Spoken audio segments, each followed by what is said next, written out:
Starting. Stop. Oh, we're ready to go. So, Mary, do you want to do our disclaimer? Yes. Do I want to, or should I? Yes, no, I do want to. Hello. You are watching the raw, unedited version of the Sunday Morning Linux Review. If you if you wish to listen to the final version, I strongly urge you to go to smlr.us. Should I redo it? No, that's perfect because this is the unedited. Oh yeah, see yeah, perfect. That's right, Tony. Thank you. The Sunday Morning Linux Review with Mary Tomich, Tom Lawrence, and Tony Bemis as the Beaver.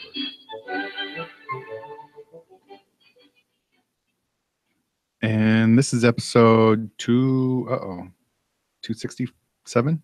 247, Tony. 247. Number challenged. We almost published too many episodes. That's what right. Where is it? Yep, that is it. Number challenged. Number challenged. All right. You were not going to go with be a 1, not a 0? We could. Not after that intro. I'm sorry that I blurted that out just because you said that. But no, our original episode name was, and I guess you can put whatever you want on the website, but it was going to be a 1, not a 0. And that comes from a little robot repair place in Ann Arbor. I saw that they have a big poster that says be a 1, not a 0. All right. And I thought that was pretty cute. Yeah. So that's right. This is Tony Bemis. Mary Tomich. Phil Parada. And Tom Lawrence. Okay. All right. So, Mary, what was your last couple of weeks like? Well, I started practicing for the Mackinac Bridge walk. Oh, yeah? I walked outside. Are you doing that tomorrow? No, Monday. Oh, Monday. That's Monday. Right. We're driving up. And staying at Gaylord, and then we're getting up at 4:00 in the morning and driving up to the bridge. And for people who aren't familiar with this, the Mackinac Bridge connects the two peninsulas in Michigan, and every Labor Day they open it up to pedestrian traffic. But you have to go in one direction, so they bus you to the north side to the Upper Peninsula, and then you walk across to the Lower Peninsula. So that's what I'm doing. Gaylord, the city, isn't really that close to the bridge. Is it you only want to drive like 4 or 5 hours and then get up and drive the rest of the way? Or Yeah, Okay. because it's a holiday weekend and it's too much. You can't get a hotel room. People. that Those makes darn sense. people. There's like 40,000 people that do this. Wow. So My cousin was upset by this because she wants to go to the UP, so she had to change her schedule around to go before the bridge issues. yes, because they're closing it this year. Oh yeah, she's less than thrilled about that. Yeah, I can appreciate that. Yeah, she lives right by there, so they travel up and forth a lot. And they're like, no, they're screwing up she had changed her camping schedule and everything. So Wow. Yeah, they're closing it for 5 hours. I think it's a 5-mile walk as well. Is that correct? Yes, that's correct, Phil. I would love to walk across the bridge sometime. I thought about that because that's actually is this a big bridge? I'll be live tweeting it. Can you walk on the metal part? Yes. Yeah. A lot of people don't though. Yeah. I do, and I just kind of. If you're not familiar with the bridge, the center lanes are like a metal grate, and you can look down and see the water. Yeah, it's I don't know how tall it is. 1,000 feet? No. 200 feet? Yeah, I don't know how tall it is, but the entire bridge itself is 5 miles long. And I know the last time I did it, because this will be my third time, is I took pictures of the expansion joints because because I knew no one else did. Were they not expanded? So there was some they're gap partially, but that bridge is constructed so that it can move as much as 25 feet. Wow. Because the bridge is hanging between those two upright towers. Right. So. Okay, well, I guess that's. Isn't it like technically longer than the Golden Gate Bridge, right? Because I thought that was the longest. It's much better looking bridge than the Golden Gate Bridge. Or no, it's either the whole thing is longer or like the center, like the suspension part in the center is longer. Yeah, I don't know. Because and I think it comes down to the debate of where does the bridge start. It's the start. best looking bridge. Because there's a long ramp up before you get to the bridge where you're kind of like, am I on the bridge? But you are on the bridge that much into the land because of, the immensity of the bridge. Once you think about a bridge that gaps 5 miles it's pretty much, that's cool. Like I've rode across on my motorcycle a few times, which is really neat. And it's also a very windy bridge, which is kind of scary. Yeah, you can go on YouTube and Watch cars fly off. Yeah, of it. yeah, just has people have search been for slammed into Mackinac the Bridge side. wind, and there's one of this trailer. The guy they had a dash cam. This Yeah. trailer in front of it, it's going back and forth. Then it hits the railing, and then the trailer falls apart. The driver has to stop. The guy behind him gets out, and they put all the parts of the trailer into what's left of it, and then they Whoa. went on. So, Phil's Have you Phil's ever- over have you here been across freaking the out. bridge, Phil? I have. We took our honeymoon in Okay, so I the thought- UP. Yeah. Yeah, But it was just Upper what, a Peninsula. month and a half It ago. was a white knuckle drive was it? across the bridge both times that we went. The only cars that fly off are the really light ones. Wasn't it like a Yugo? Oh, was that's one right. of them? Off it, yeah. Yeah. It was blown So off it. what, you have like a Civic, right, or But they- something? they that- also- Yeah, don't worry, you'll never you don't have to worry about that. right. Yeah. You don't drive a smart car. And they don't even make Yugos anymore. Well, any other But thing if you too is- dredge the straits, you probably find a couple. the other thing too is the fact that when there's a storm advisory, they will shut down the bridge, or Mhm. they'll do what they refer to as escorted drives across the bridge. So they've long since, it used to be like, it's bad today, it's up to you if you want to go across. Now they're like, all right, we know this is going to be a problem, park here. Mhm. Yeah. So and it's mostly a winter thing. When Yeah. yeah. Wow, all that conversation from just what One did I do in the bridge. last couple? Yeah, so Yeah. that was pretty much it. I mean, I've been just doing stuff that's non-related to technical. Doing a lot of financial market stuff. My options. That's Mm. about it. Okay, next, Tony. All right. Well, I went camping for 2 weeks. So I don't know if anybody's paid attention. We've had 3 weeks since our last recording. Oh, that's right. Yes. Yeah. So I went camping and then camping the next week, and then now we're back. Mhm. But my open source stuff or computer stuff I've been working on is just last night. I blew away what I called my like virtual machine server, and basically it was just a Linux Mint box with a PHP virtual box running on it. And instead of running that, then I wiped it, and well, actually, I just pulled the hard drive out, so I still have the Mhm. original OS and everything, but I installed FreeNAS, and I'm in the middle of getting all the data copied over, and I still wanted to run VMs, and that's why I had waited so long, is because I wanted to make sure I had a FreeNAS version that had VM support.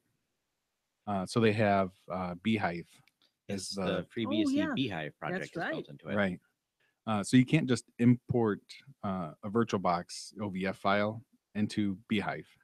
So what I did is I used Clonezilla to clone the drive, or clone the system Yay, to back it up. Clonezilla. And then on the Beehive, the new Mhm. VM, I created a whole new VM, and I booted off of Clonezilla, and then I pointed at that backup image I had and said restore it, Wow, that and it sounds restored. like a honey of a system. So the issue was Beehive uses UEFI for boot, where VirtualBox doesn't. Right. So then I had to go through all these like 20 steps to convert the old system into UEFI boot. Mm-hmm. And then there's another, like, I don't know if it's a flaw or it's a flaw in one system or the other feature. Yeah. They Where both start with F. it will only boot. What? It will only boot in from the boot drive sector or the boot partition if it's like EFI/boot/boot.x64 EFI. It won't boot from the actual grub, like Uh-huh. the /Ubuntu/grub dot or whatever for EFI. Mm-hmm. So if grub updates, then you have to manually copy over that grub EFI boot file into the place where Beehive knows where it is. So what I did is I wrote a little script that says, check if these two files are the same. If not, copy it over. And I run it every 5 minutes. You place that in a cron tab? Yep, and Cool. cron tab and for root. And I just said every 5 minutes. So if I just Clever. do apt-get update and upgrade, then it will it'll upgrade. And as long as I don't boot in that like 5-minute slack time, if I don't reboot, then it'll get copied over. And then so all I have to do is remember, if I do the update, wait at least 5 minutes before I reboot, and then I'll be safe. That's pretty clever. Thanks. So I had 2 machines. So once I figured out how to do it on the first one, which took like 2 hours to figure it out, And then the second one was like a 10-minute process, got it all set. And then the script, I just copied it from one to the other and it's all set to go. Nice. So yeah. So now I'll just have to copy all the data over from my old drives into the new ZFS pools. So I'm going from 3 2 terabyte drives, which has all the data on it. And then I have 2 new 2 terabyte drives that I'm starting the Z pool with. Or is that what it's called? The ZFS pool? And then once I have everything copied from the one drive, then I'll stick that back in my machine, add it to the pool, and then take my next drive, copy all the stuff over, wipe it, stick it in the pool, add it, and then until I'll have a total of 5 2 terabyte drives in the system. So I love it'll be good. FreeNAS. Yeah. Mm-hmm. And FreeNAS. And what's the underlying operating system again? that good old BSD? That's right. Free BSD. You know what I found interesting is one of the selling points for me, it was deduplication, but it's not turned on by default. I had to go in and say, turn this on. And it pops up all these warnings saying, oh, watch out. It might cause performance problems. And you want to make sure, watch your system or be careful. And is that because of like the amount of RAM it needs to run the system or Yeah. How much RAM do you have in your system? 32 gigs? Oh, you're fine. I figured so. So I just turned it on all of them, Right. on all my I things. just let it use the compression. I don't turn on dedupe because the compression is interesting on FreeBSD and also confusing if you're not used to it. It tells you how much free space is on the drive, and let's say I have 100 gigs free. But when you say, okay, I got 60 gigs I'm copying, so you drop 60 gigs on it, then it says I now have what you would assume would be the difference. It gives you after compression difference. So you actually get to store a lot more on it than you think because it does by default have compression. So instead of deduping, I just leave the compression on and I've Mhm. never had a problem. But I've heard the deduping's good on it. So Well, I specifically want deduping because I do have a specific set of You have a lot of files duplicates. that are duplicates. okay. No, and it's purposely done because in OwnCloud, it's not easy to, Nextcloud, it's not easy to have. I mean, it's easy to share folders, but it's not easy to have that translate into the actual working desktop. So my wife was doing her project for our class, and we had 250 gigs of pictures, and she had to have access to that full picture library, but then I needed full access to mine, and I didn't want to have to make her go into the web interface to get to it all. Ah, So it was syncing it back and forth. So I didn't want her to delete it, and just to make sure it was like in a place where she knew where it all was, I just threw it in my pictures folder, which then was on OwnCloud. So now I moved that over, and then I actually had a third copy of it that I was sharing out to everybody else. So 3 copies, it's 700 gigs of pictures, dedupes down to, and then compresses down to 200 gigs or whatever. Yep. Oh, that's So 200 gigs. Yeah. That's quite small. well, that saves me 500 gigs. Yeah, that's no, true. and that's the way ZFS works with that is really amazing. So Yeah. we should probably do at some point maybe a fresh looks at how ZFS works. We did a fresh looks on Michael Lucas's book, I believe, right? Yes, we did. Yes. ZFS. Yep. Yeah. Mhm. And so probably talking more about how the ZFS file system works would be an interesting fresh looks. Yeah. Yeah. It'd be even better. Maybe we could talk Michael That's into what I an was going to interview. next. That would be awesome. Yeah. Because me and him we were going back and forth on Facebook for laughing about some things. So Mm-hmm. he likes some of my statuses and I like a lot of his statuses. So we've had discussions. He's a great guy. He is. Yep, he definitely is. And And I I found know it- that they're interested. The Semibug is interested Oh, in yeah. having you come out and talk about FreeNAS. I think it was. No, Yep. what was it? FreeNAS. No, PFSense. I'll do both. Whichever. They're 2 projects I've done One a of lot those good stuff two. on. So yeah, because I've Awesome. missed it. My timing has been kind of bad for the meetings as far as conflicts and things. So I'll try to do a better job. But I'll send a tweet to him. Or I'll send a direct tweet, Okay. and mention that. Yeah. See if he's up for that. I'm all for it. Mm-hmm. It's fun. All right. All right. Well, that was my long thing of Long what my stuff has dissertation? been. Yeah. All right. But it was interesting. Oh, Far more interesting than just my walking. yeah. I do have one more announcement. I picked up a part-time job. Oh, a side hustle. I do, yeah. It's I guess you call it a part-time job. I'm going to be teaching not Linux class, but a networking class at Eastern awesome. Michigan Very cool. University. So adjunct faculty. So now I need to try to figure out if I can have Google refer to me as Professor Bemis. Oh, But well, that's When does that start? this is not a paying gig. not this Monday, but the Monday after. So Wow. yeah, yep. So paying do you have a gig and- curriculum already?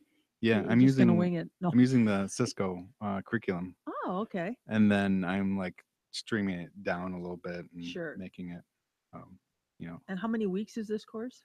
it's a 15-week course. Oh, wow. So that's almost 4 months. It's a full semester. What's it going to Um, be called? It's called Networking One. Professor Bemis's networking. For fun and So profit. the university doesn't teach to certifications. They teach general knowledge and practical knowledge. What other kind fanciful knowledge is probably one of the. Well, Sorry, Tony. it's a combination, you know. I went but, rogue on you there. well, the reason they wanted me to teach is because I have practical knowledge of this stuff, and so the course guide I'm using is the Cisco course guide that's geared toward the CCNA certification. Mhm. But but we're not.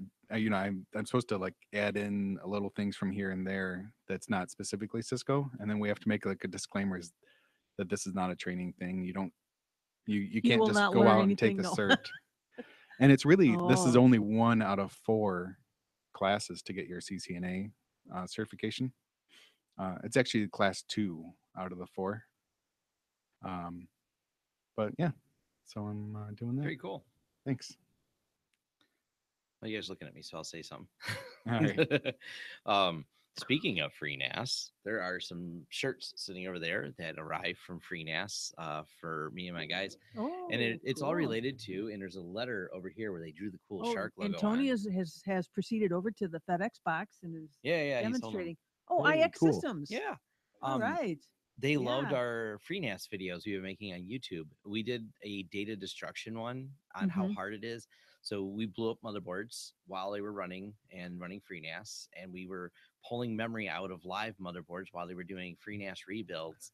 Just a And- typical Tom Lawrence day. Yeah. And finally, when we couldn't get anything to happen, we sent 30,000 volts through the motherboard while it was running, which did not destroy the hard drives, Oh. which shocked us. But And it then did we- run up your electrical bill. Yeah. And then we showed how, and I think this was something that a lot of people don't understand about FreeNAS is they think like, oh no, I have to have, they think in Windows terms of I have to have the drives in the same order with the same controller.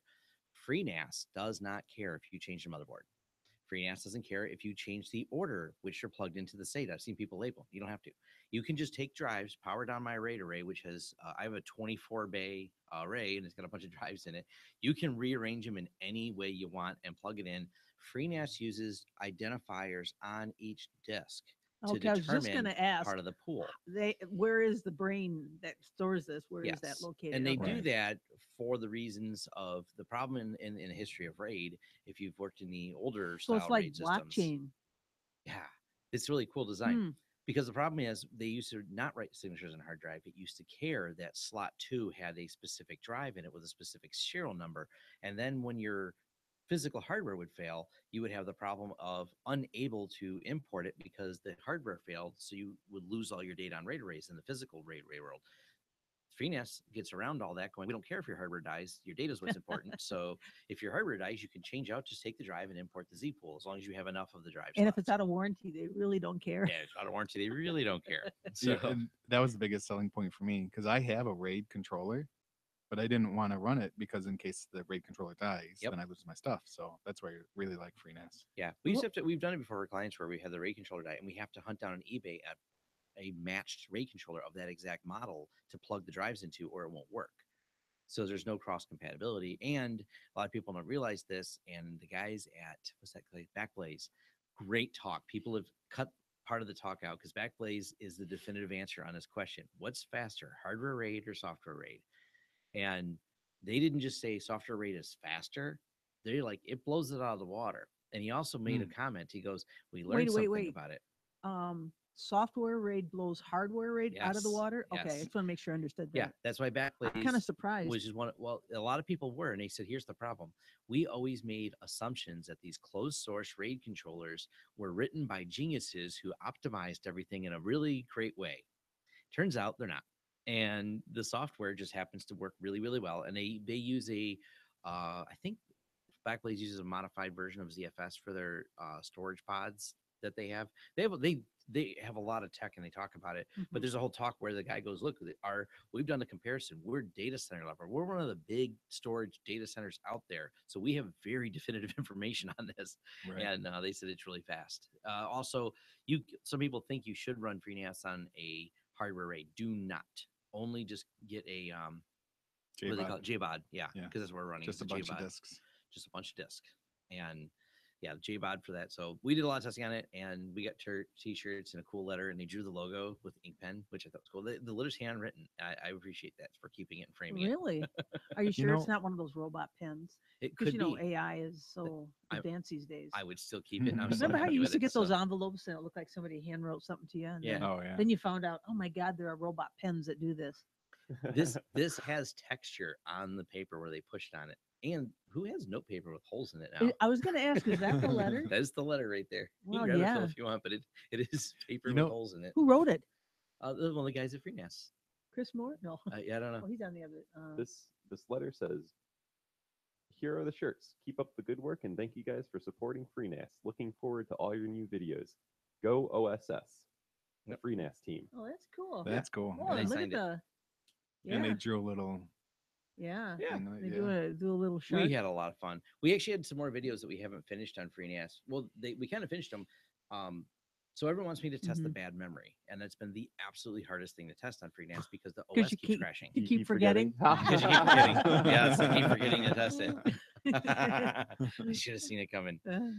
That's actually a really hard thing to test because the way Excuse me. the FreeBSD works and the way address memory randomization, you never know at each boot where the kernel and some of the other functions are going to lie in memory. So if the kernel decides it's going to go to the part of the memory that's bad, the system won't boot. So it took like 20 boots to finally get it to boot. But then the UI would lock up, which is weird. The UI would lock up, but we still have access to the drives. But when the UI locks up, I can't initiate a scrub because I also couldn't get in from the command line. But it kept sharing files. So so the bad memory thing was hard, so it didn't make for a compelling video. So we never really published it because I kept getting aggravated, and the amount of time we put into it raised my stress levels because I'm like, I have no content, but I'm hours into rebooting this thing.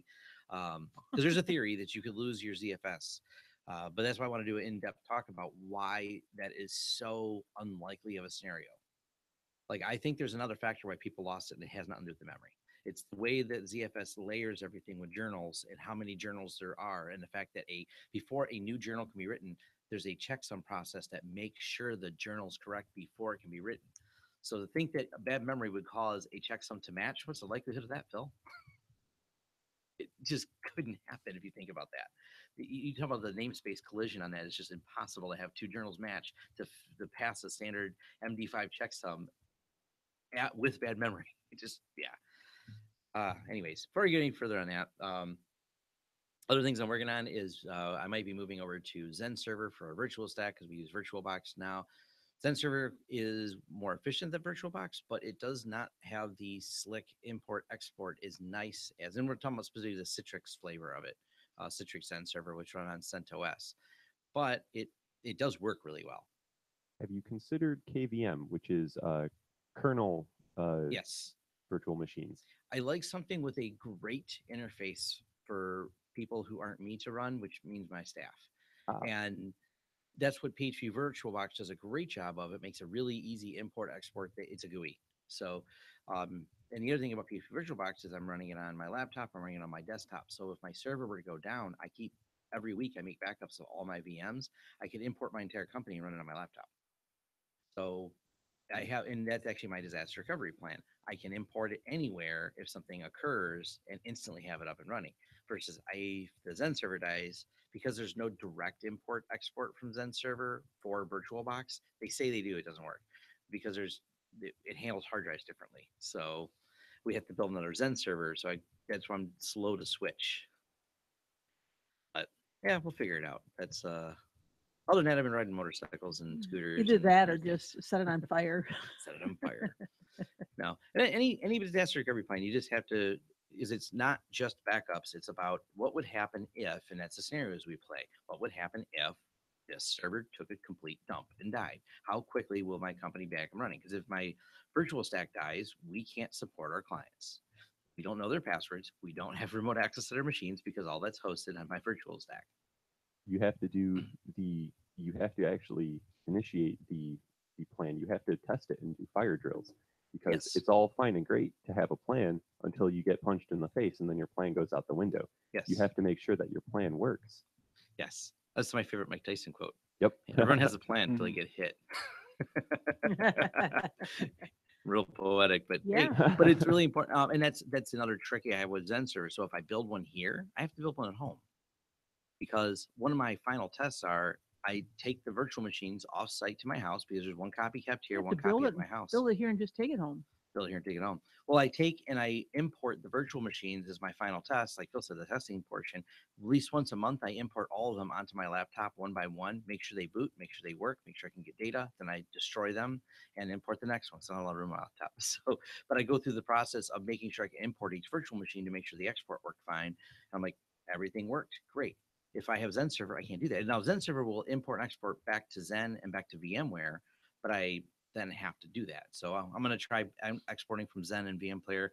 Like I said, I'm super because this runs my business and we have a lot of clients and I can't lose data. So this is a big, arduous process of change is hard for me because once it all works and it works, I don't really want to change it. Yeah. So lots of thoughts on that. Tom, one of the best things about you being on the show is you just talk and talk and talk and talk. You're probably right. I can just And go it's on relevant stuff. Yeah, because this is what I do He all quickly day. added.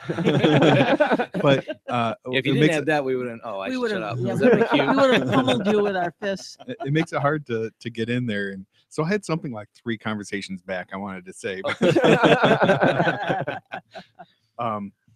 Going back to the software raid thing and versus hardware raid, I wonder. Oh yeah, that was a long time ago. the thought of hardware raid being better is because of history. It's been a long time and it's been in place for so long.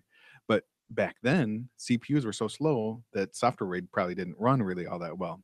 Very so true. now with all the additional CPUs and the typical server running this kind of hardware is going to have 24 a minimum of 24 processors and more, so it's easily could run things like that. And one of the other things I talked about in my last vlog where I posted it was one of the titles is the psychology of graybeards, and they are problematic because they remembered when their RAID array from 1992 worked awesome.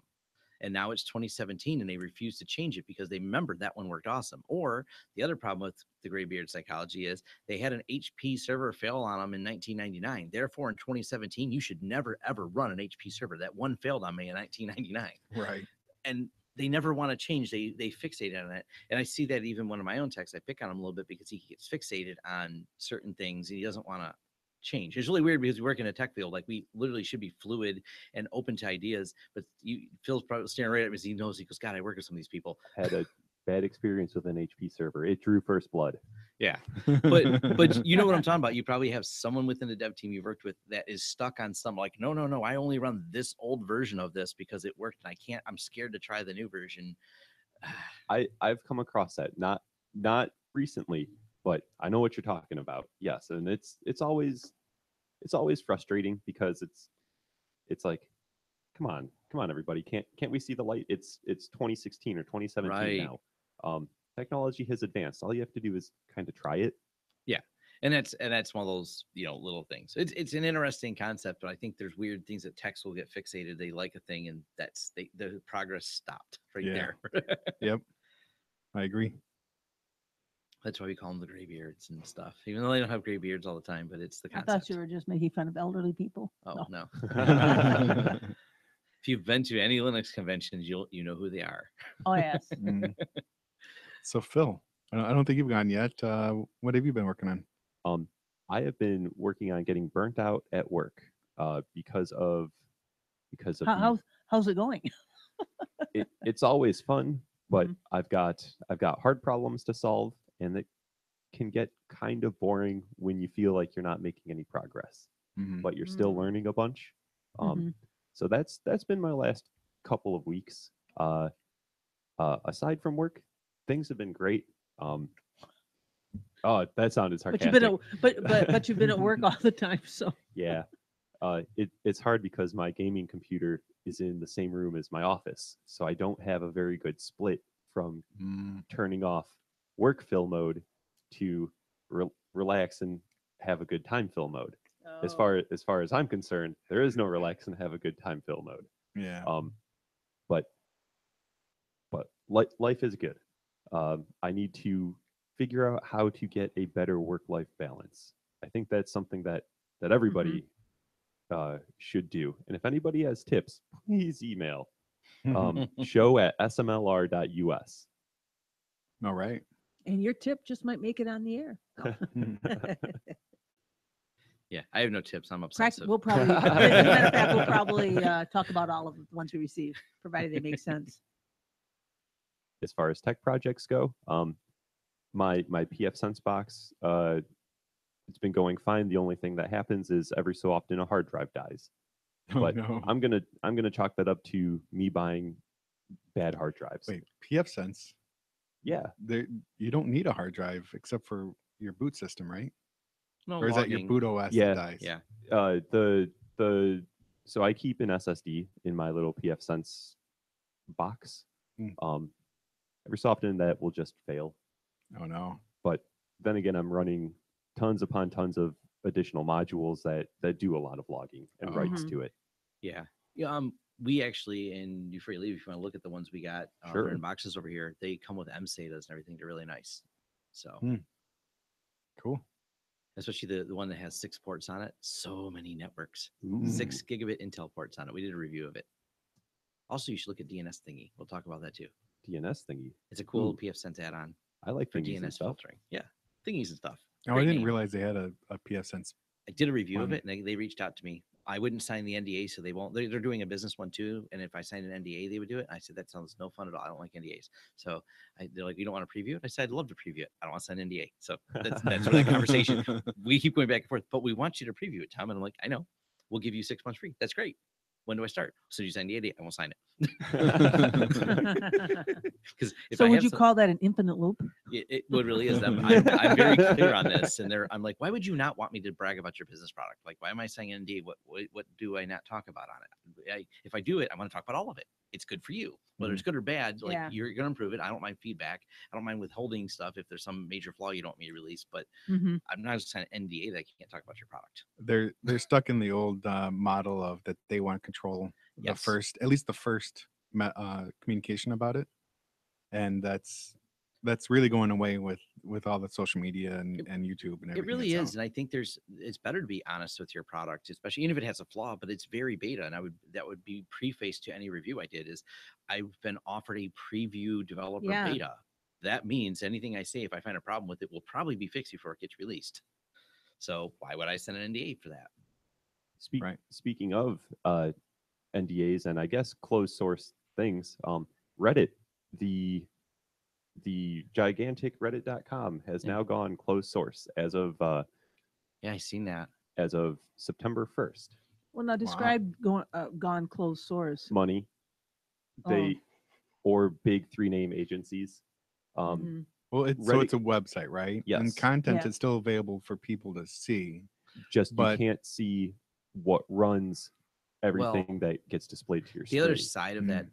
debate is Reddit has always their secret sauce for their Mm-hmm. anti-spam has always been closed source. Mm. So what the concept of Reddit was from when it was by its founder was they would give away the entire source code to run the news site, and anyone could download it. Anyone, and that was the kind of their joke was anyone can make Reddit. You like the way Reddit works. All of the source code was kept and maintained open, but one of the big challenges and why no one ever copied it was the big deal with Reddit is the secret sauce that keeps people from spamming and things like that. And there's a lot of inside information. There's a whole report done on how to fish Reddit and things like that, and people are still getting around it, and they just keep that part closed. But now they're going fully closed, and Part of it, as I understand, is because they're going to integrate further the secret sauce, so they need to close up more of it. Because if you could see the secret sauce that stops the spammers, then you would be easier to game it. That's their theory. But I don't even think they're going to release like a No. tarball of the code, like post deploy. And if there's something we know, things developed in closed source are not more secure. Huh. Just throwing it out there. Yeah.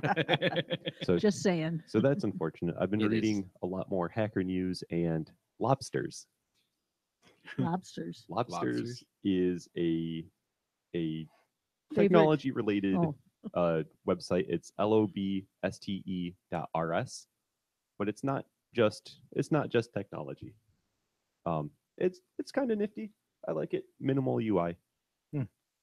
Oh yeah, it almost looks like a Google search with just only the blue links and no info below it. I mean, it's just a list. Mhm. Yeah, it's very. Spell and that one more time. lobste.rs. I put Sweet. the dot in the wrong place. Cool. And it I happens like to use a Let's Encrypt cert, so that always tickles me. Oh yeah. Awesome. Right. We should probably move on to the next section of our show. Or is this going to be What is that? We're just going to have a round Oh table. my Yeah, gosh. we Yes, and we need to keep. Yeah, we do. are we gonna we There's actually listener have a structure feedback. this week. Oh my gosh. What? We have a structure this week. All right. Yeah, let's continue on. We want to hear from you. Call 734-258-7009 or email show@smlr.us with your feedback and questions. All right. So we did get a few emails. We I saw did. Mary, you had replied to one of them. Yes, I think it was Frank. Well, unfortunately, I don't know what's going on with my computer right now, but all my memory appears to be in use, and I mean, Is it so I'm trying to. is I it would related? bring up that, huh? Is it related to the distro upgrade that you started right before the show? Shh. No, it's well past it, I think. Yeah, it was Frank.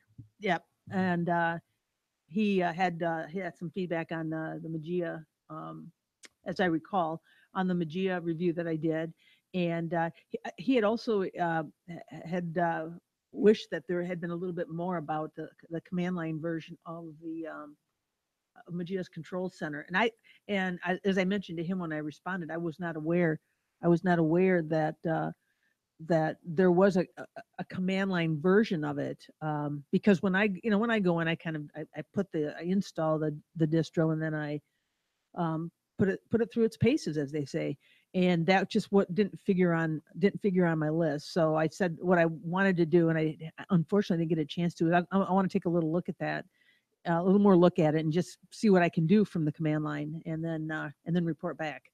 So that's what I did. And then I think he also had a comment, as I recall, because again, I'm not looking at the email, but there was a comment about the format of it. And I think the gist of that was that he thought that it seemed to work pretty well. Format, like how to use Well, it? it was, or yeah, it like was addressed to you at the formatting a very drive? end. It was in response to your question. You Oh. probably didn't go down that far and read it, did you? I didn't. Oh, it says in response to Tony's comment, Yes. I'm quite satisfied with the current structure of the podcast. Hmm. The informality and the humor, a quality Humor? far for what does it say? A quality far too many podcasts lack. Ooh, thank you. All Yes, right, thank that's you our very edge. much. Humor is our edge. As well as A humorous look alterations at Linux. between the longer news shows. So like the fresh looks. He likes Yeah, the yeah. fresh looks. Yes. Awesome. And the longer news shows. That's a hint. We better wrap this up. No. Anyway, thank you, Frank, for that. And I think there were a Yeah. couple of other emails. Well, Yeah. Phil, I think you got one, and There- or I don't know if you got it, but you were so quick to respond because it was a question about the person that wrote in had a question about something. Yeah. So we That's how I'm going to end that. received an email from a man named John Smith, who was asking for more personal space. I love his subject title. I was like, first I was like, where are you when I clicked on it? He's got a computer that has a couple of 500 gig hard drives in it, and he's looking how to create more partitions for different users, like /home/user1 /home/user2, but keep all of those users on their own partition. Now, I'm wondering if that's really necessary, and if you can just use quotas instead, and just have slash home, and then have a quota on a user that says, hey, this user can only use 20 gigs of space. This user can use 100 gigs of space. I sent him an email back. He looks to have plenty of free space on his machine, but I'll help him come up with a scheme. I apologize to you, John Smith, that I haven't gotten back to you in a couple of days. I promise I will. Yeah. So it's interesting. It Been sounds busy like at work? I'm just kidding, Work yeah. stops. Yeah. And did we see the feedback from episode 244, Killing Chrome? Yes, Oh yeah, I there was just that reading feedback that. too. Yep, I like that one. Mhm. He's got a alias. Maybe I'll throw this in the show notes.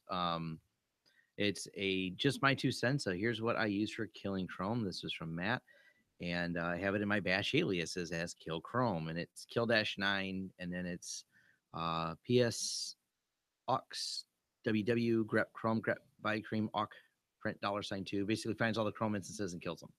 So clever. Hmm. And I like that he's aliased it. That's smart. Yeah. So the issue, what we were having that day is I wanted to kill just one window of Chrome, not all my Chrome. So that would have killed everything, and it would just do it right away. You wouldn't. Yeah. It wouldn't like give you the option. It would, and most people don't want to have to go through and kill like 20 Chrome processes. So that would be awesome if you want to just kill it all and be done with it. Yeah. But the problem is Tony was live streaming and we sent him a link that was hacked. And then Yeah. we're not going to do that again. Not on a live show. Mhm. Hashtag So- is a separate browser. He says Right. as he crosses his fingers. I might click something. Well, I think Chrome they do kind of sandbox things. That, if you're using Chrome, actually, I'm using Chromium, and I think there's something wrong with my laptop. It has consumed all my memory. It's consumed all the RAM, and it takes 5 minutes for an action that I take on the keyboard to execute on the screen. But anyway, enough of that. These little sandbox processes, I think, kind of help with security. But I'll tell you what, I think over time, when I like to have maybe 15 tabs open, it can get very, very intensive. Perhaps that's my problem here. There's a trade-off between how many virtual machines I can run and how many tabs I can have in Chrome. Think about that. OSs compete with Chrome. Yes. If you would like some live debugging help, Oh, yes, Phil, I if would. you, Oh, okay, was that to me or is that to someone else? Yes. that's you. Yes. Or if you'd like to wait after the show, I can help you with that. Yeah, I was thinking this is probably getting logged somewhere, and I just need to see why this is happening. But it seems to happen when Chromium is open. So I'm using Chromium, the open source version of Chrome. So speaking of browsers, has anybody tried Firefox 57? No. No. Supposedly it is blazing fast compared to the old Yeah, I heard Firefox, some which re- I wasn't think I did. which and- wasn't slow by any means. Yes. Right. This just came out. What just come out? I Was bel- past week? I believe so. Yes. Yes, I got the. Unfortunately, it was on my Windows machine. I'm just kidding, but it was on my Windows machine. Actually, I'm not kidding about that part. And I got the update, and Firefox is really my backup browser. I use Chrome in Windows, and I give all my information to Google. But anyway, I noticed when I fired Chrome back up again that it just seemed to really move quite quickly. So I think maybe I'm going to reconsider what browser I'm using as my default. For me, it's Firefox all day and night, and I use Chrome as my backup. Phil, if that's what you're doing, that's what I'm doing. But I'm just one person. I can be wrong. But Well, never mind then. if you want to Never follow mind. me down this browser This path- pit, This go path to ahead. destruction, yes, I will. But anyway, so okay, I'm so sorry. Where were we? Listener Listener feedback. feedback. Oh, yeah, Yeah, we're I think- almost at the end. I I think was that's looking it. through our through the website comments, and we instantly got like 25 spam. So I'm trying to filter through all that. Hey, we're popular. With the spammers. With Why that, did they do that? with the 71 Right. million email problem, you probably have. I thought that was 711 million. Yeah, whatever. Is I'm a somebody digit been off. looking at my Oh, email okay. box? What? Yeah, What happened? we're programmers. Off by one error. Yeah. Be the one, not the zero.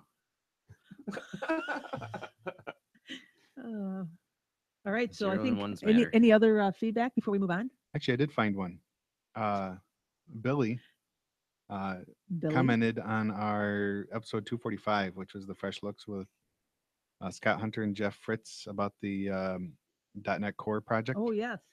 And he says that he went through and he installed it, and he said, "I never." He says, "But really, I never, ever, not even in 26 years ago, saw a Hello World take 2 seconds to run." He says exactly 2.3 seconds. That's I missed that. I missed that email. So that doesn't look like the promise of cross-platform wonder oh, that's funny. that we all were so happy about. Oh, wow. So And we thank Billy for letting us know about that. yeah. Let's see. All right. Phil's correct. It is 711 million records. What are you guys referring to? Yeah. Well, it'll be it's in the news. Tony and I are in the All dark right. over here. Oh, it's coming up in the news. Yeah, it's Mhm. a news. thing. Okay. Can't make it I- olds yet. Well, I can tell you, I don't have that news item. I do. That's how I got that number. All right, so we're going to move on here. I You think did not sublink any it. more feedback that we have to share. Yeah, we got to move on There's- to distro. There's spam feedback from our first episode, Wooji Boogie Stand. Oh my gosh, from what, Would you 6 be- years ago? It's spam. It's Yeah, it was. Can somebody lock down I those don't know, comments? I'm wondering whether the WordPress spam agent thing broke, and I need to go in and check on that. Mhm, We just have to put caption. Yeah. I think it's going to be the solution. mhm. All right. All right, So let's move on. moving on. And it just died. The soundboard. There we go. Distro Fever, where we cover the latest hot distro releases and news. All right. Distro Fever. Distro Fever. Hmm. So what distros are? Are you? Sorry, I was What just distros? going- What distros are He you was fever? disco I fever missed over it. here. What distros are He you was- feverish over? Disco fevering about distros. Look at There- that Ghost BSD. Yeah, I'm gonna give that another try. I had it for a while, and then I kind of moved away from it and found myself back in the Linux world, shockingly. Mhm. And now that KDE Neon just keeps freezing on this machine, I'm going to put Ghost BSD back on, which of course is based on FreeBSD. And the only thing about it that I found problematic is that it runs the GNOME desktop. There's not so nothing bad. wrong with that. No, I know it's not. Hey, and GNOME fans out there, please don't be offended. It's just a personal preference. And I know that you don't want to run that bloated KDE, so I completely understand. I love the bloated KDE. Mhm. It's Yeah, no, I Speaking do. of KDE, Kubuntu 17 just dropped, or at Oh. least a beta for it. I was going to say it's not October or April, so Yeah, just ended another up- beta. Beta Yeah. 1. 17.10 beta 1 is released. All right. Artful anyway, Aardvark. Hey, there was Red Core. A distro that we really haven't heard too much about lately is Gen 2. Oh yeah. When's the last time you really heard much about Gen 2? It just kind of it doesn't really emerge much to Lack of emerging news. that on just it. and that was just a spontaneous joke. When But I it- was That's at why we love you. the Open Source Summit in Japan, Mhm. one of the Gen 2 developers and release team members gave a presentation. That was pretty interesting. Mm-hmm. Oh, what was it But, on? That it was how they build the different they rebuild the kernels for Gen 2 and all the Okay. different versions and test releases, release candidates, all that kind of stuff. Yeah. Oh, good. And the reason why I mentioned that is Red Core Linux, which I had not heard of before. It's I guess is it a rolling release? I think it is. Yep, it's based on Gen 2, and I had not seen this in DistroWatch before, which doesn't mean it wasn't there. It's just that I'm not familiar with it.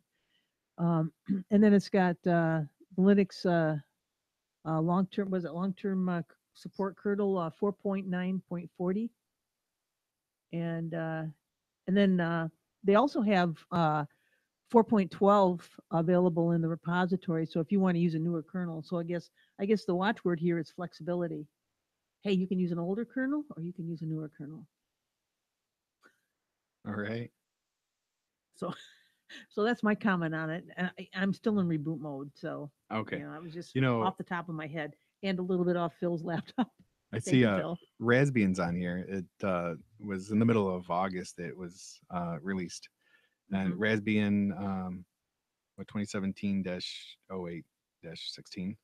It's based on Debian 9 Stretch. But Mhm. what's interesting about it is the window manager it uses is it called Pixel, I think, and Perhaps. They changed it actually from works really well. LXDE. I Yeah. thought that's what he. Oh, well, that is Yeah, interesting. it was something I don't know, a Mm. year ago, because I was Oh. messing it was either last fall or this spring. I was messing with some Raspberry Pis and put it on Hashtag there. Tom doesn't It update his actually Raspberry Pi very often. it runs really well. I really like it, especially on I was doing it on Raspberry Pi 3s, and well, actually, I had it running on Raspberry Pi 3, and then I threw it on a Raspberry Pi Zero, Uh-huh. and it still ran really good, and I was really Hey, that's surprised. impressive. Yeah, it looks similar to LXDE, but it still like functions slightly different. And it has it has the top bar and a menu and blah blah blah. So it's intuitive, to how to use it. But it's snappy on this lightweight hardware. It's really cool. Nice. Thank Yeah. you. I think that's all we got for Is distro that it? watch. I saw Kind of a holiday weekend distro. Yeah, We're holiday Black weekend Arch. distro watch. going to Actually- try to recapture some of the time that we squandered earlier. Actually, I have one more. Black Arch was released this week, I saw that. and it's a penetration testing / security research uh, distro based on Arch Linux. It is? Yeah, and it's one that I haven't gotten in and tried using yet. But if you're interested in what's the difference is, and like somebody that's not a hardcore security researcher person, to what their Mhm. review of it, then a couple years ago, the podcast Linux in the Ham Shack, they did a review with comparing Kali Linux and Black Arch, and they did the installs and like how hard it was to get it working and stuff, and it was a really good discussion. Oh, Okay. there's also Parrot. Yeah. Yeah, Oh, Parrot Security. yeah, that they just came out with a release. I think was it in July, I believe. Yeah, I downloaded them and playing a little bit with it. I've been told overall it's better than Kali because it has more things integrated into it, and Okay. they work supposedly very well configured. Cool. Okay. Yeah, that's the big thing you want to get into. Like, if you're not always doing it, you need something to help you get them configured for these tools to work right. Yeah, putting all the tools together is a challenge. So Oh yeah, doing it all in a distro is great. very cool. All right, Tech news and views. all right. The news coming up. Or so. Do we want to let Tom start and then Then we we'll can pick up. pipe in? Pick up Yeah, the we'll pieces. pick up, well, now we'll pick up the pieces, but whatever you don't cover, we'll All probably right, have. whatever I didn't cover. So Google made Japan go dark. I don't know if you heard this. No. Japan was upset, I'm sure, because Phil has some contacts over there. Were they affected by Google's BGP blunder? Mm. So It's PGP, did you say? BGP. Oh, BGP. Border Gateway Protocol. Oh, It's a Well, that routing doesn't sound good. protocol. It's a routing protocol, and that's Mhm. how your traffic across the internet, how it decides how to get to one server or another. or doesn't go to Japan. you sure it wasn't like a hack from North Korea? No, it was a fat finger. I don't. Have you done any BGP? Like you ever looked at it? I have looked at it. I know about open source implementations such as Quagga, but no, I don't have those sorts of skills. It makes me Yes. wonder. So Google announced not that long ago that they want to rewrite the BGP protocol because it's overly complex and there's very few people that understand how it works. Like it's such a unique niche and it's so easy to fat finger. And these fat fingers have occurred many times over the internet, never by Google, This is the first time that at least documented that I'm aware of that they goofed up the internet. But it's a pretty serious issue, and it's also way more complicated than it should be, because it's one of those things that was supposed to be simple. Then the internet got big, and now it's not simple. So now they have a lot of problems. So yeah, it was interesting, but Google's pushing to do another, and it's completely open, so they want everyone to adopt the new standard that's supposed to be very easy to manage BGP, and because right now it's anything but easy, which leads to these type of blunders. It'll So be interesting. it'll be interesting. Is it? Do you know? Is it going to be compatible? Like, can you run BGP on one system and this new one It's on another? still and have them still talk BGP, but free? it's implemented very differently.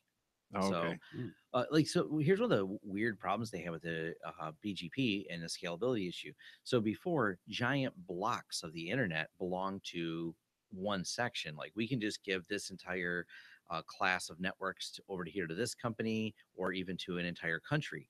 Well, the internet got big and everyone started needing more IP addresses. So some of these, like schools and things like that, they broke out the blocks into smaller pieces. So what used to be a block that belonged to some, like Germany, for example, pieces of it belong to some guy in California. Another piece belongs over here.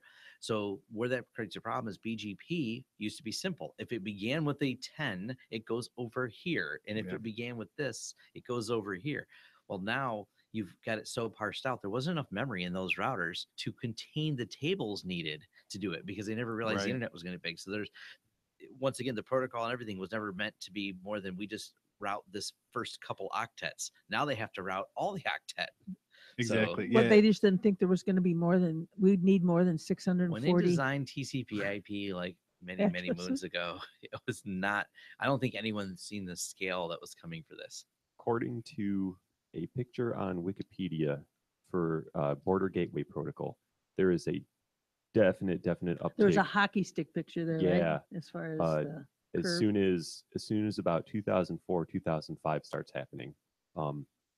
So Border Gateway Protocol, these blocks that Tom's talking about are called autonomous systems, Yes. ASs. So you'll see numbers like AS 9110, for instance. Mhm.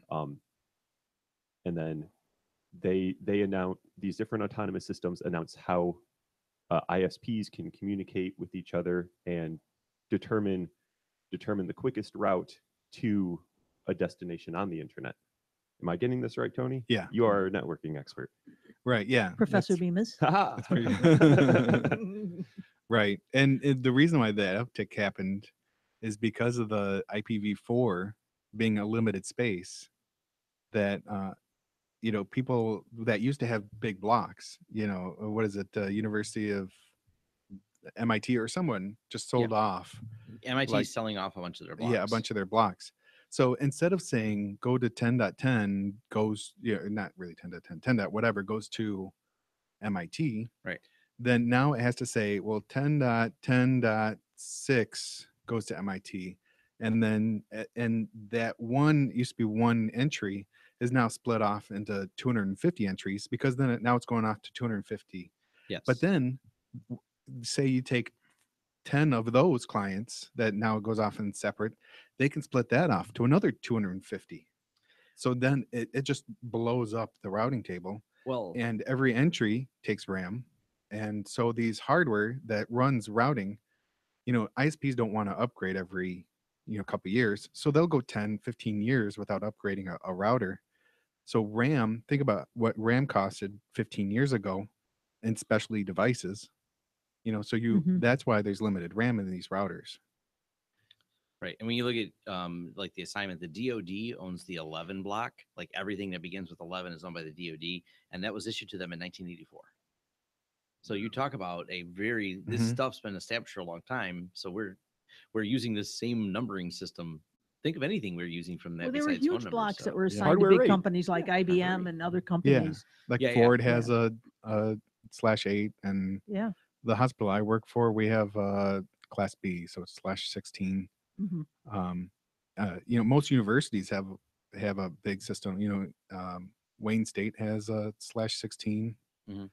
Oh, and the reason I know the DoD block right away is because Did you guys see me post that the DoD logged into one of my clients' NVRs? I Oh, did see yeah. that. That's been fascinating. Mm. Like they hammered away at it. You sure they weren't trying to get some money in and they sold off that one section of their You block? sure it wasn't There is a- somebody just kind of hacking in through there, you know? Because that's millions of dollars you can sell off a section of one Yeah, of those everyone's blocks. really confused. Apparently, the DoD leases out blocks. So there's that, and it's also serious. But a bot logged in with the default Helps username and pay for password our and turned off wars. the cameras.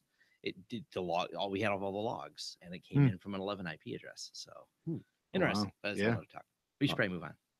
I got one Alright. last thing for BGP. Sorry to hammer away at this dead horse. If Hammer anybody if anybody is interested at all in BGP, about 70 days ago, someone spent something like 3,000 hours redirecting or rewriting route prefixes to draw Nyan Cat in BGP routes. And you can look up the AS 15562 on ripe.net. And ripe is an regional internet registrar.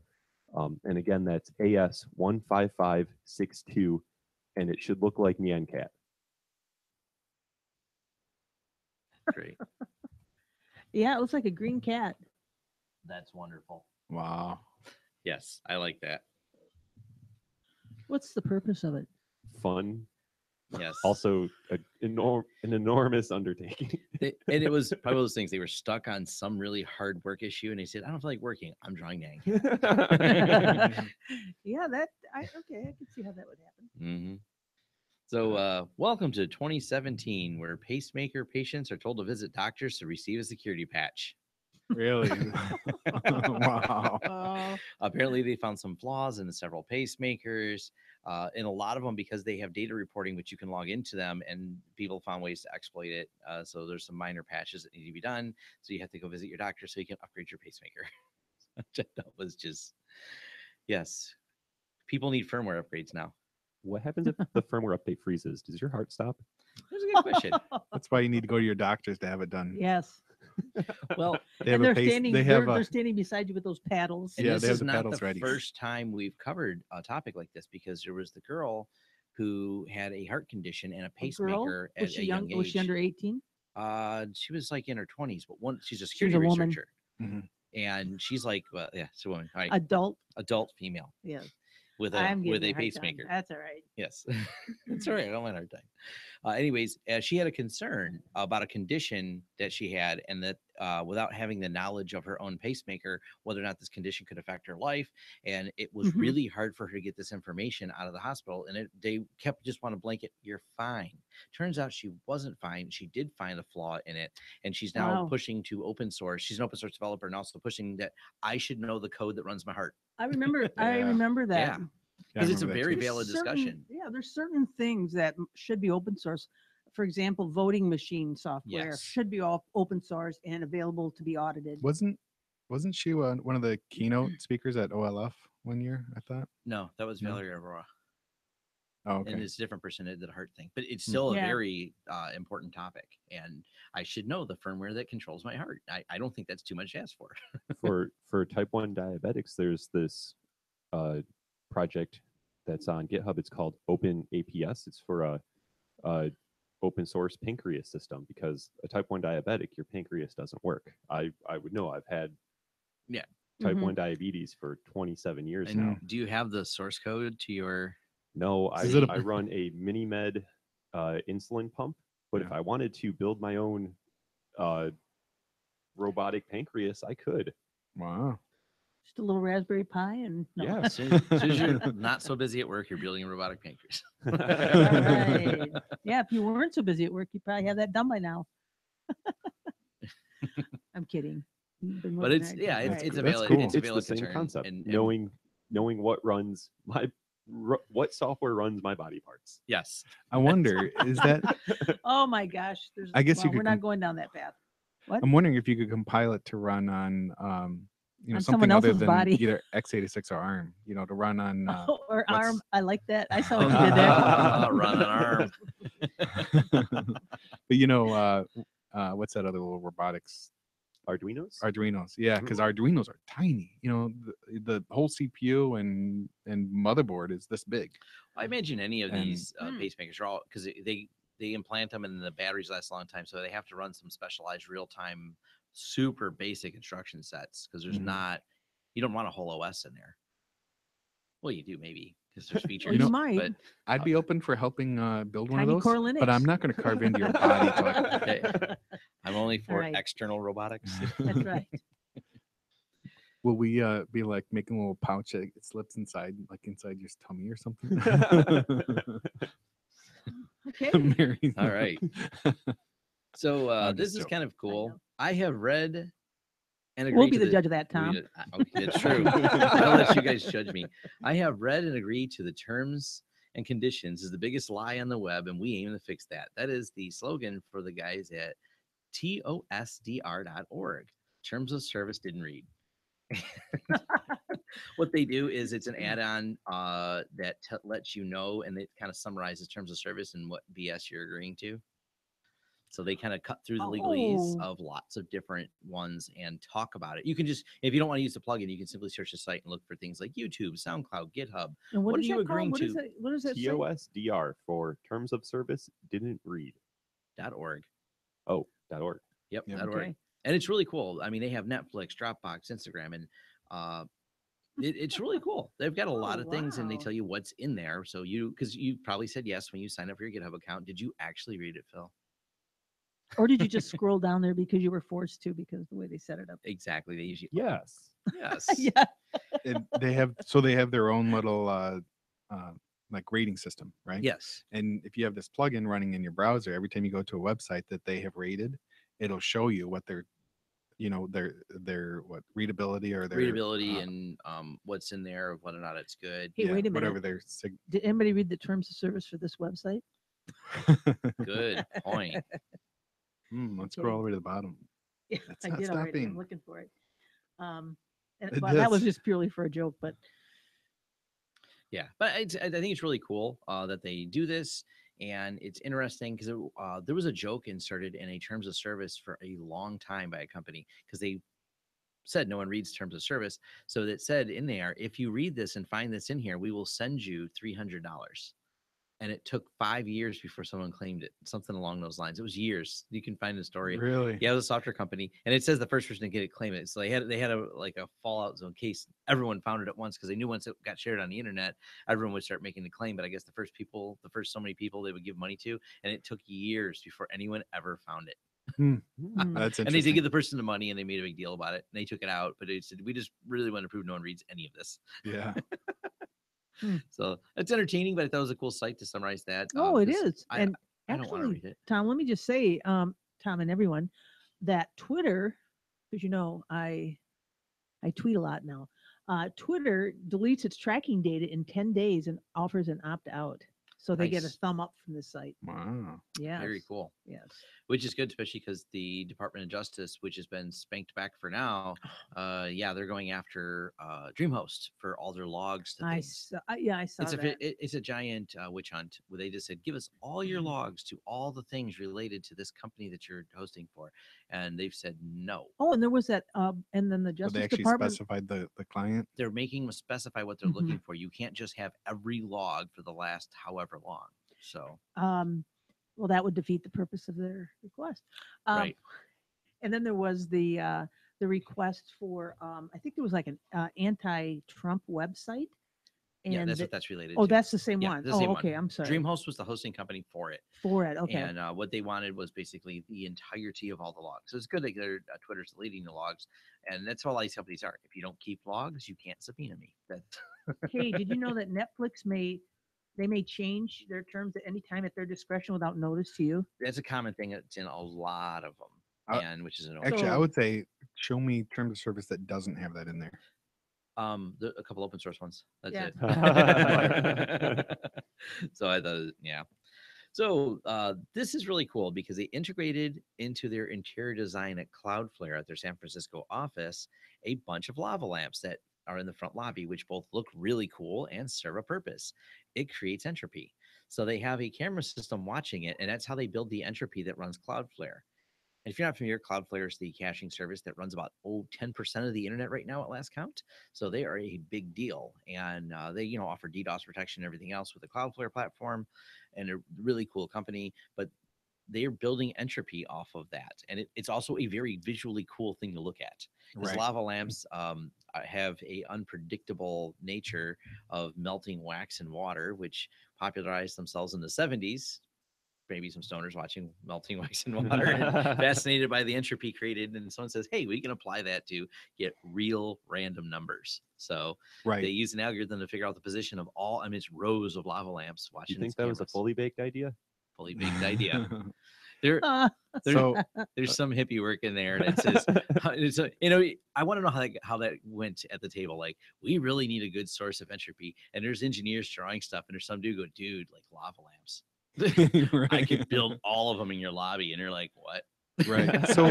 So what entropy, what Tom's talking about is, like, I'll just give for whoever's not like our super uber listener, that they entropy is how, like, crypto Uber. and all sorts of things, who's not Uber of Uber techie. Yeah. But so any kind of crypto and all sorts of other systems need a random number.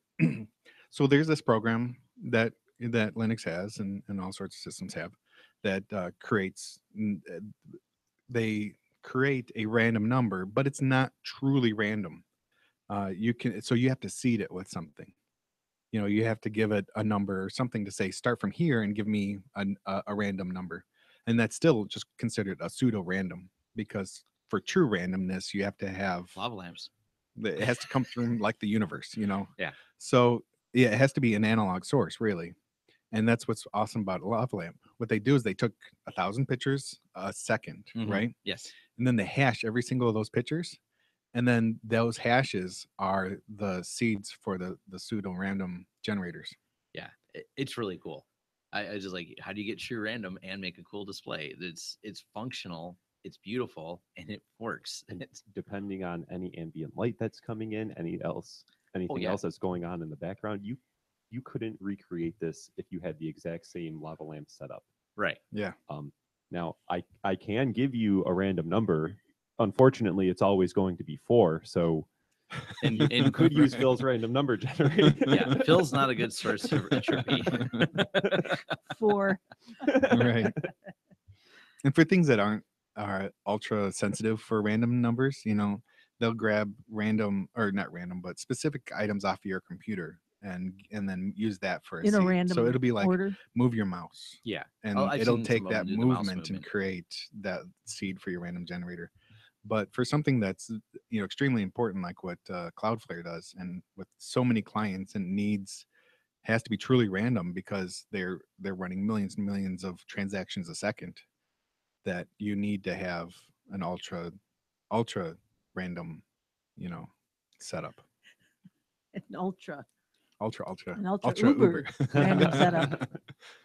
Speaking of Cloudflare, if anybody out there is looking for their own PKI to run at their company, and they don't want to run something like Microsoft AD, Cloudflare SSL is an accessible PKI system for someone to use. It's got good documentation, and it's open sourced and available on GitHub.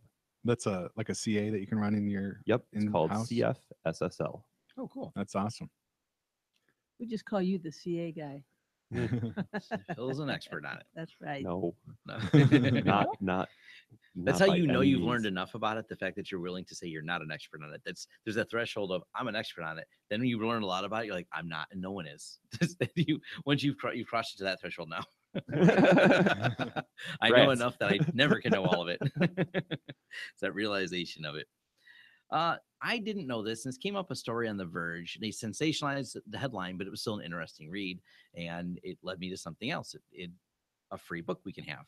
So Steve Jobs tried to hire Linus, and Really? and of course, Steve Jobs being how he was, And of course, Linus gave him the finger. No. that's what I want to know. Right. Did Linus give him a finger? And that I'm aware of he didn't, but I hope he did, and because it would have been funny.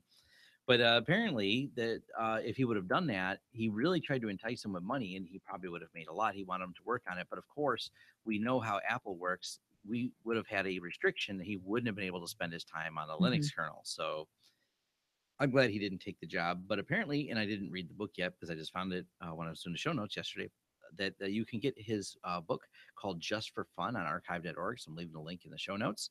And it's the story of an accidental revolutionary. And it is supposed to be a really good read on how Linus came about and put this all together. And of course, the book is free, and you can just download it on archive.org, or you can go buy it if you want a physical copy. But it is available. That's cool. And apparently, there's a lot of section in there where he talks about his Steve Jobs and his requests and things like that. So that was kind of cool. Yeah. Ryzen is the new AMD processor. Me and Tony were talking a little bit before our two late arrivals, Phil and Mary, got here. AMD's new processors. I had to drive the farthest. She had drive farthest. This takes Snooze me button. 30 minutes. And Yeah. Phil pressed the snooze button the most times. Phil, and 30-mile Mary. Thank you, everybody, for waiting up for me. Very good. You Good. guys were here within like 3-4 minutes of each I other, know we so were. it's not a big deal. Even less than that, because I had just gotten in. So the very first Ryzen processor, the very first ones that came out, had a few segmentation fault problems potential with Linux that were discovered. And if you were compiling things in parallel, you could possibly have a segmentation fault. So AMD had a little bit of a rough start with them. So they're pushing hard to get Linux reviews out because they fixed it right away.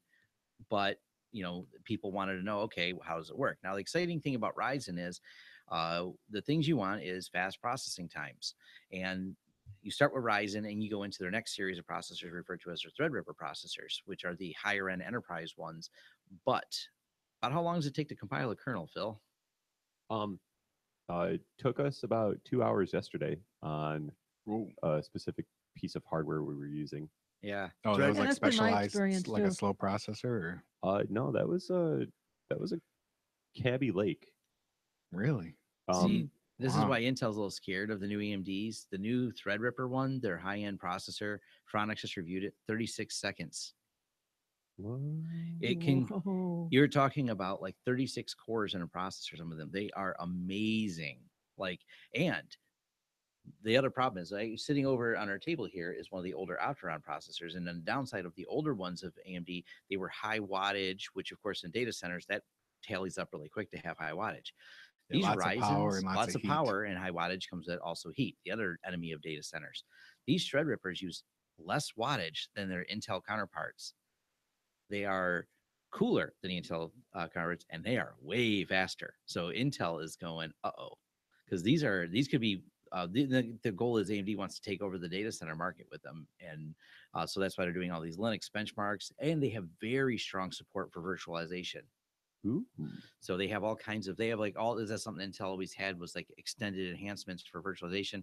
Apparently they have everything Intel does, but they do it faster and cheaper because the processors are half the price, not quite half the wattage, but definitely a lot more speed. Well, okay, cool. Because I know that those AMDs won't have the Intel management engine in them, and Right. and then I don't have to disable AST. I think it was back beginning of June, end of May.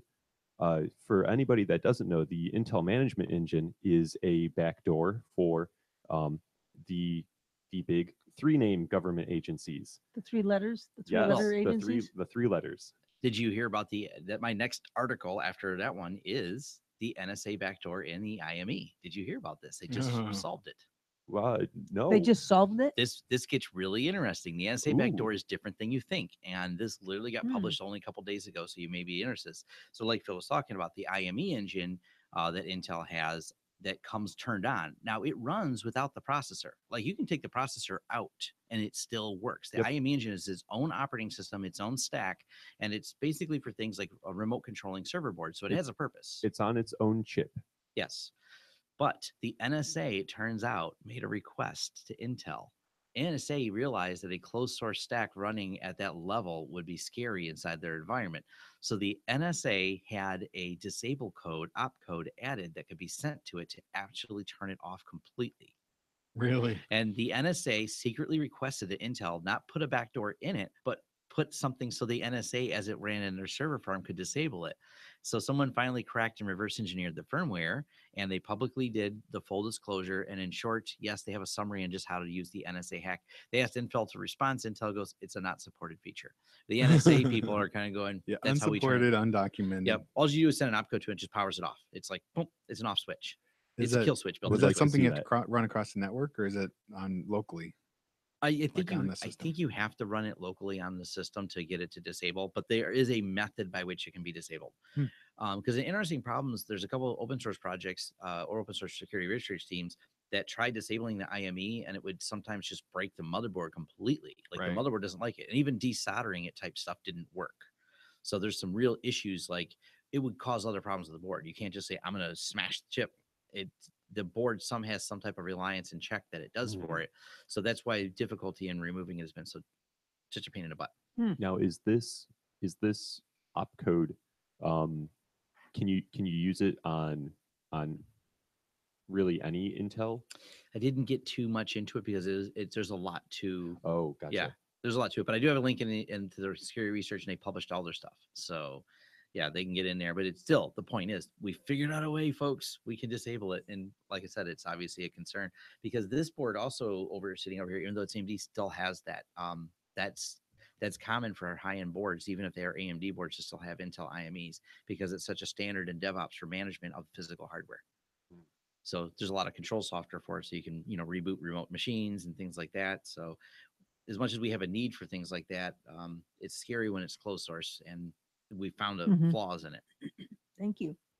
So last couple news articles: members of Trump's Cybersecurity Council resigned in protest. So I got an article on The Verge about that. And in short, basically they found security flaws and said they met, they prioritized the things that we need to help protect the U.S. from cybersecurity threats, and they said, no, we're not doing any of those things. And they're like, well, then why are we here? We went through the trouble to put together the list. Can we act on the list? And they're like, no, we don't want to fix these voting machines. We don't want to fix this or protect us. So Can't say I'd stick around and waste my time either. Yeah. and that's kind of what it comes. Some people think they should stick there. And I'm like, the reality is if you're ineffective and if you have a boss who absolutely will not let you do the things that allow you to secure the company, do you even waste your time doing it? So, not to become like a bashing session, but that's not the first department within the White House that's done that people have left because of that. I think I read this morning there are 411 vacancies now across all those departments that were supposed to be filled for this type of consulting. And a lot of them left for the same reasons of they said they had us all get together and suggest ideas, and then none of them got implemented. There's a common theme we're seeing across the board with them. Now, do I you think think? it's that push for smaller government by attrition. But do you think that makes us a weaker country, instead of making us a stronger country? If there's not an overarching strategy for this, because I think government could get leaner or should get leaner a bit. There's probably a lot of duplicity or duplicate activities. But if it's just done in a kind of a willy-nilly approach where there doesn't seem to be kind of a broad-based strategy for this, then I think it does, because then certain things are not going to get done. I just think it does. I mean, but that's just my opinion. There's a lot of issues, infrastructure and things like that. I mean, when you think about it, as we become so much more dependent on everything technology, we really need to think about that because that's where the next warfare is. It's all about information warfare. It's about shutting down AI. services. If you break part of the internet, that's why Japan was so concerned when Google broke a section of the internet for them, is that stops commerce, because how much of the commerce is done online?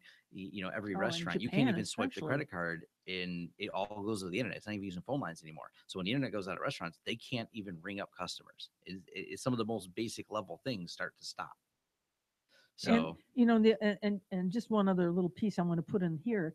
I think it was several months ago where Treasury Secretary Mnuchin said that that AI, artificial intelligence, they're not the least bit worried about that as far as it's supplanting jobs for the next 40 to 50 years. And I'm thinking to myself, as I read other articles that talk about, hey, retail may be coming back, but it's going to be coming back with less workers because it's going to be automated. And I'm thinking to myself, we need to have some really broad strategy for a number of things. And I just don't see it happening. I mean, there's some issues related to this. So I believe that's where universal basic income comes into play. Yes. But then I saw some person who I vehemently disagreed with which was, I think all of this talk about Free money. less work, and more free time is actually ruining this country, and I think that's asinine. Yes. Not to kill the conversation, but We got to so move it on. really isn't a social.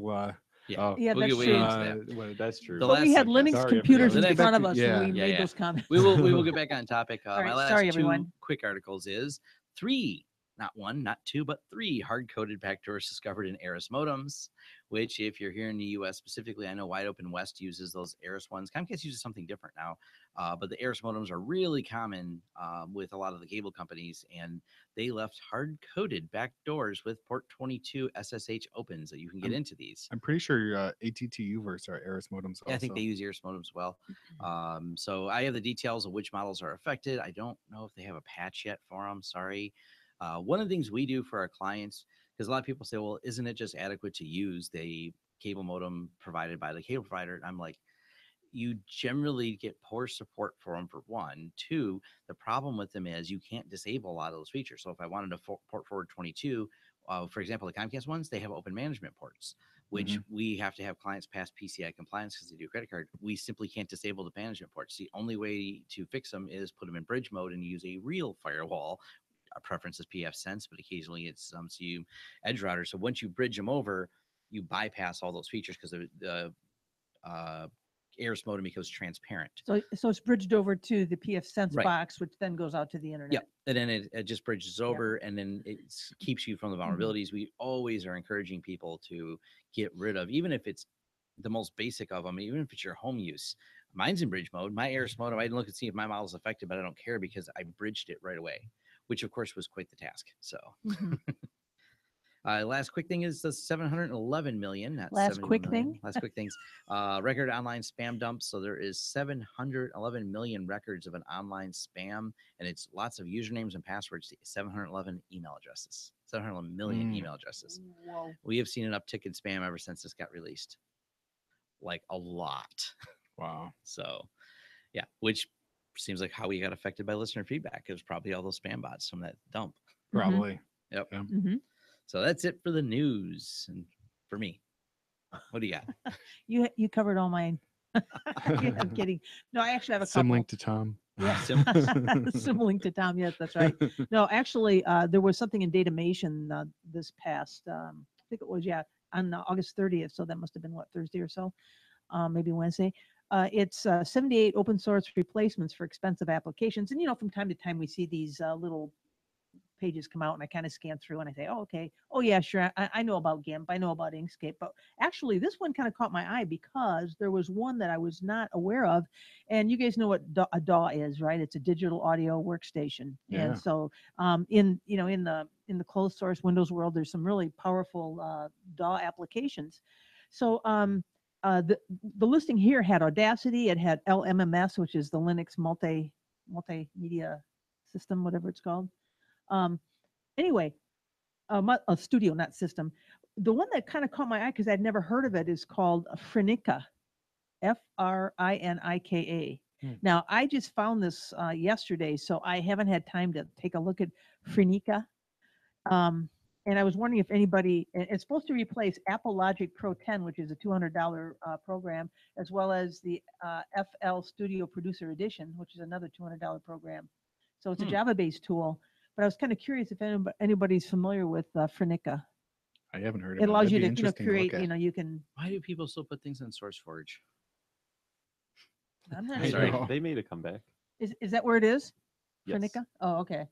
Yeah, but it looks Okay. cool. There's a video Yeah, demo. And Yeah, so that caught my eye, and of course they've got business process management stuff, CAD, customer relationship, or CRM, a whole bunch of different categories, and they've got these replacements for them. So that was one that I found. Another one that I found was it was here we go.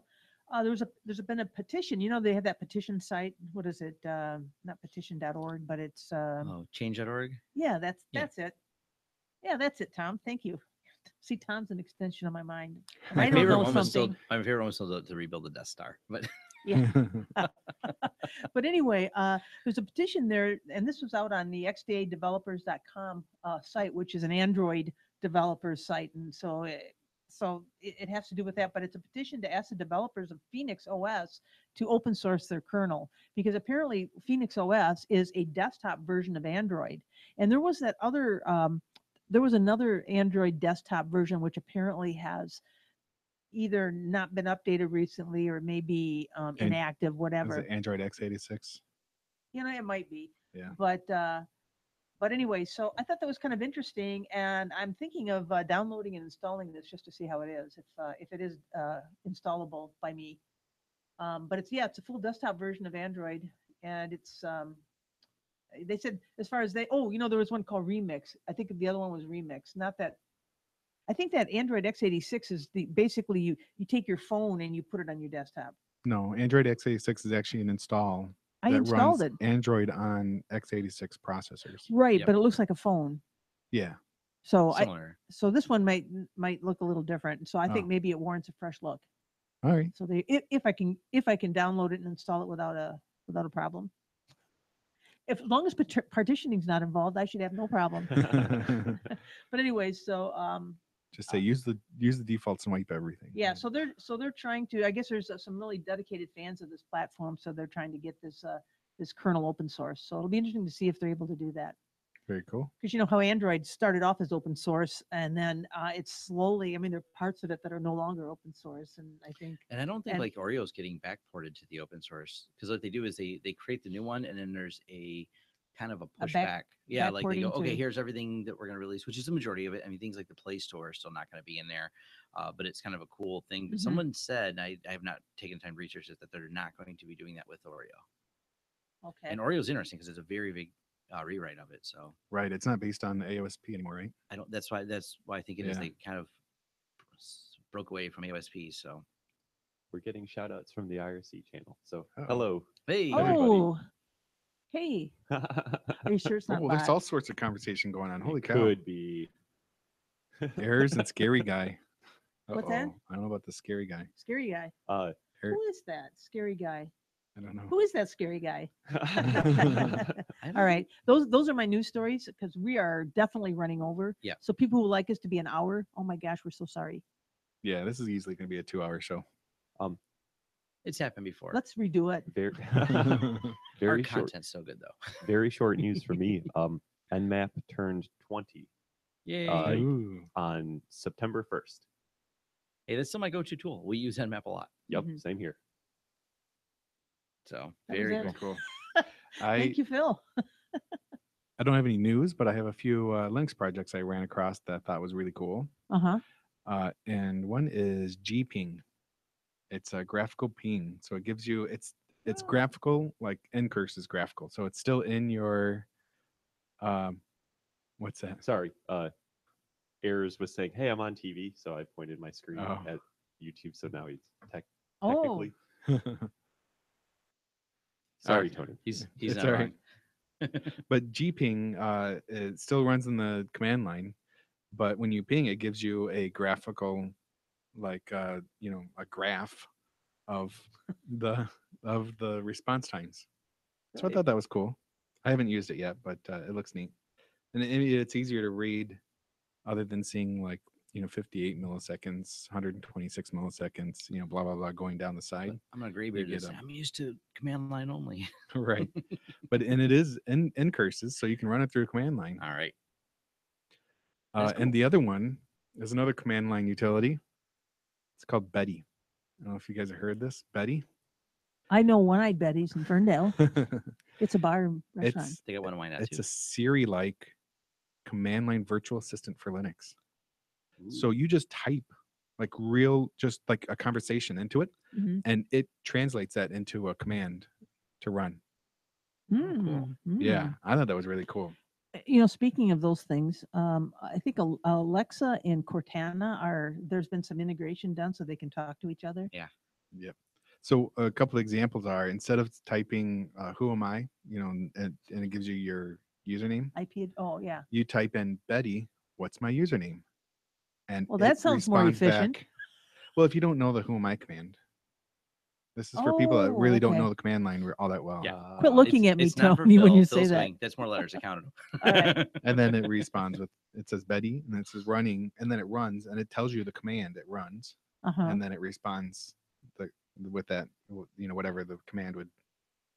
Or you say Betty, what's my kernel version, and then its response is Betty running uname-a, and then it gives you your command line. pretty your It's useful. like kernel. I like that. Nancy. Isn't that like Nancy? You had Nancy in our IRC. Yeah, Nancy's broken right now. Or she's been broken for like a year. Nancy's a broken woman.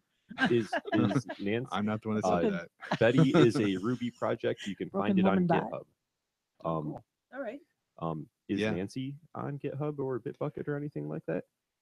Yeah, it's not actually called Nancy. I Oh, I okay. called it Nancy.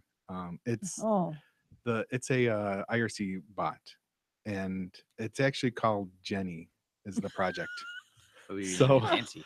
Jenny, but he thought, Hey, he thought really? Nancy sounded more it was a joke. more no, mature. So no, it was a joke against Matt because he hated Nancy Pelosi. So I named it Nancy. Oh, that's funny. Yeah. when Funny. my wife goes to work, she's really just the bot in the SMLR Right. channel. Yeah. Now, if All right. I ever Yeah. wanted to have an existential crisis, I just type "Who am I?" and it tells me root. But my name's Phil. Yes. You shouldn't be running as All right. root. Or you can say, another example is, what month is it? Betty, what month is it? And then it says running date and then plus parentheses, not M? parentheses, but B. I am Root. Yeah. I am root here. What is my IP address? It gives you your IP. Actually, it gives you an option. If you say, what is my IP address? It says, do you want ifconfig for your internal, or do you want curl-s/ to get your public external address? And then you say 1 or 2, and then it responds with that command. So how many of those examples are you going to share with us? I promise this is going to be a 2-hour show. Come on, we can keep on. There's like 30 more. No, I'm just joking. We're going to go all the commands. All right. We're going to make it. Yeah, we're going to drive away all of our listeners. All right. All right. So I just thought that was kind of cool. All right. So Phil, I don't think you had a chance to talk about I news. said Nmap had its birthday the Oh. other day. Yeah, what were you? That's about it. And you can you can upload malware to fcc.gov and they'll host it. They'll also host your images and videos up to 25 megs. Wow. This might be patched now, but you could Oh. use them up until just the other day. As a hosting company. Yeah, Wow. That's great. fcc.gov, Oh my goodness. and you didn't have to sign. Oh, you didn't have to sign anything I did because hear of about. because of a bug in their uploader code. You could get the token that you needed without Oh all the my gosh. legalese. That's Even funny. Oh, better. that's sad. Yeah. Hey, question. Being that mean, it's you're funny a too, but SetHawkeye, it's do you have sad. any cool scripts on your GitHub for Nmap to filter and parse it? Or do you just dump it all raw? He's asking for a friend. Asking for a friend. I usually just parse it raw. So typical commands that I run are nmap dash capital T, the number 4, space dash capital A, and then a host name, nmap dash lowercase v, nmap dash capital S, lowercase s, space dash capital P and a 0, or a P and an N, something like that. Yeah. I got them We do a lot memorized. of those because we do ping sweeps. We have to do that. We have a camera system, which I'm going to be there Tuesday auditing. They can't remember where they put all the cameras. So I have to go there. And the first thing I do is identify all of them. So we just use ping sweep. The cameras all ping respond, but we don't know which IPs are free and things like that. So that's how we find them all Mhm. Gotcha. and build our lists, start managing the network. So Good way to do it. I just don't know if you had Alright, I an think that's XML it. exporter for it. Because that would be so handy. Or CSV. Someone has some Well, code for it, but it's broken. If you want it to be in CSV, you just say, what printf to, pipe it to print. A little and trickier than then- that with Nmap, it turns out. Someone's wrote some scripts with their dated. I'll help you out after the show. Okay, cool. I did some log grepping for work, and I had it print like the 5 or 6 columns, and I put commas in between them so that when I send it to my boss, it opens right up in Excel. Well, and that works great for the log grepping, but with Nmap, because it puts pieces of data below the other one, it's really tricky. Yep. I know. I wish they wouldn't do Well, that. you can tell it to ignore the return, or remove the return. Yeah, that's character. what I need to do. Yeah. That's why I said Phil had done that already. Replace returns with commas. And then Yeah, just- exactly. yeah. All right. And then Yeah. I just throw headers And on said- it. So Said we'll do that, right? Yeah. well, actually, Phil will because I don't know said very well. Guy's license I'm- plate is Sedok. I'm the living impersonation of that tool. Phil parses data, literally. That's cool. Phil said so. Oh boy. Do All we have right. music? We do. Oh wait, I need to. Where's our? All right, we have music. Oh, I have to get back to the soundboard. All right. The outgoing music for this week's show. So the outgoing music is now. How do I get? Oh, this thing is so old. It doesn't have like a. I don't know how to find the. Oh, do I hold it down? There it is. The running apps. I'm sorry, me bambling. So my favorite like Creative Commons band is called Brad Sucks, and if you've been listening to the show for a while, we played their music often. So I figured it's been a while since we played it, so we're gonna go ahead and play one of those. And I'm going to randomly scroll and hit my finger, and that'll be the song we play. Just let me know. Which one it is.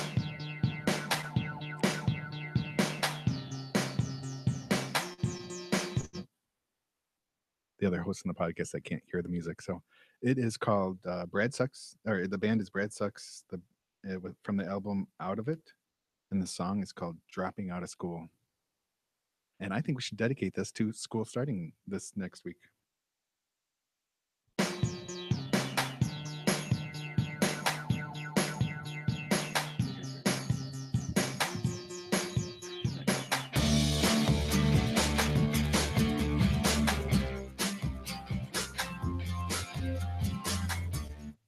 All right. Yeah, so I love those songs. And we've come to the end of the show. So you have been listening to the Sunday Morning Linux Review. This was episode 247. Number challenged. Yeah, number challenged. Memory challenged. Memory challenged. Yeah, all of them. This is Tony Bemis. Mary Tomich. Phil Parada. And Tom Lawrence. See you next time.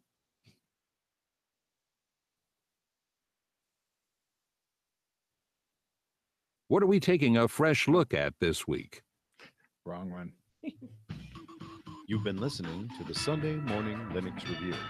If you would like more information about this or other shows, go to smlr.us.